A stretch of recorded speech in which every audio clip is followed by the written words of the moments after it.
Ever seen a strange aiming system not working message in your HRV? Let's break down what it means and how to fix it, step by step.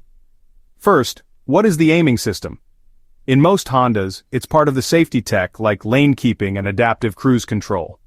If you see a warning, it usually means the front camera or radar sensor needs attention. Step 1. Check if your windshield or Honda badge is dirty. Dirt or snow can block the sensors. Give both a gentle clean and see if the warning goes away.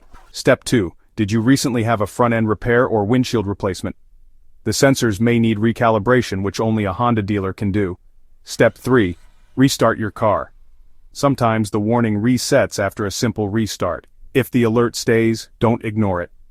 Those sensors help keep you safe. Head to your local Honda service center and let the pros handle it. So remember, clean sensors, check recent repairs, and if in doubt, visit your dealer. That's how you keep your HRV's aiming system working and stay safer on the road.